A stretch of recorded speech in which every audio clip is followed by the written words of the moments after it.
Saudara-saudari, Injil kita pada hari ini diambil dari Injil Lukas bab 7 ayat 31 sampai 35. Sekali peristiwa berkatalah Yesus kepada orang banyak, "Dengan apakah akan kuumpamakan orang-orang dari angkatan ini? Mereka sama dengan anak-anak yang duduk di pasar dan berseru-seru, 'Kami meniup seruling bagimu, tetapi kalian tidak menari. Kami menyanyikan kidung duka, tetapi kalian tidak menangis.' Sebab ketika Yohanes Pembaptis datang, dan ia tidak makan roti dan tidak minum anggur, kalian berkata, 'Ia kerasukan setan.' Kemudian Anak Manusia datang, ia makan dan minum, dan kalian berkata, 'Lihatlah seorang pelahap dan peminum, sahabat pemungut cukai dan orang berdosa.' Tetapi hikmat dibenarkan oleh semua orang yang menerimanya." Demikianlah sabda Tuhan. Terpujilah Kristus.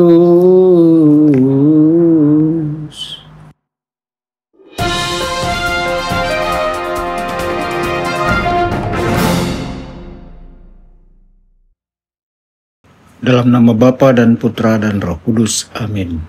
Saudara dan saudari terkasih dimanapun Anda berada, jumpa lagi dengan saya Romo Tedens dalam saluran Warta Kabar Sukacita. Semoga Anda semua dimanapun berada senantiasa dalam keadaan sehat dan bahagia. Saudara-saudari, bacaan Injil hari ini mengingatkan kita bahwa baik Yohanes Pembaptis maupun Yesus sama-sama mengajak umat kepada pertobatan. Namun cara mereka berbeda. Yohanes tegas dan keras, ia berpuasa, hidup sederhana, dan menyerukan pertobatan secara terbuka. Orang-orang memandangnya terlalu ekstrim, bahkan menuduhnya kerasukan roh jahat. Yesus datang dengan cara yang berbeda. Ia makan bersama para pendosa, menjalin persahabatan dengan pemungut cukai, dan menyembuhkan orang sakit. Tetapi ia pun dikritik, disebut rakus dan pemabuk. Di sini Yesus menunjukkan bahwa opini publik bisa cepat berubah dan seringkali tidak konsisten. Hari ini memuji, besok mencela.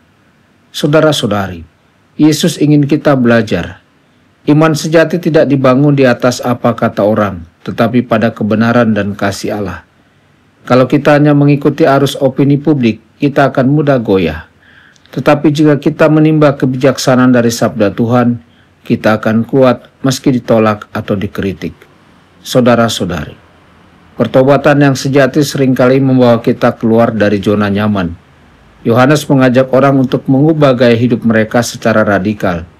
Yesus menantang masyarakat Yahudi untuk melihat manusia bukan dari dosanya, tetapi dari kemampuannya untuk diselamatkan.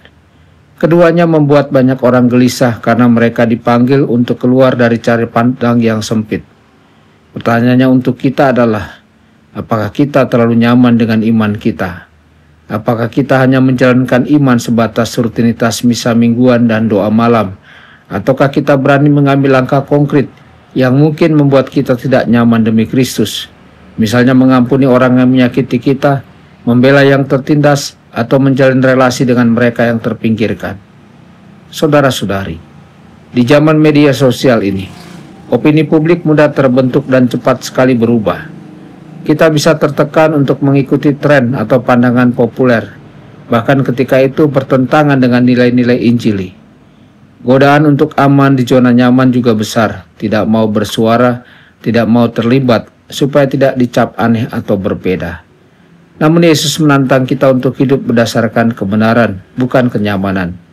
Pertobatan bukan hanya meninggalkan dosa pribadi, tetapi juga mengubah cara kita melihat orang lain, berani keluar dari kebiasaan yang menutup hati, dan membiarkan Kristus mengubah kita dari dalam. Maka marilah kita belajar dari Yohanes dan Yesus, setia pada misi meski dikritik, berani keluar dari zona nyaman meski tidak populer, dan membiarkan diri dipanggil Sang Tabib Agung untuk bertobat setiap hari. Karena hanya dengan itu, kita sungguh hidup sebagai murid Kristus yang sejati. Tuhan Yesus memberkati Anda semua. Sabda Allah adalah kebenaran. Sabda Allah adalah kehidupan. Mari kita mencintainya. Mari kita menghayatinya. Ya Tuhan yang ku muliakan,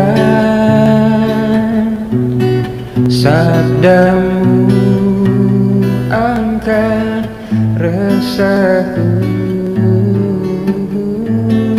Mari kita menghayatinya di dalam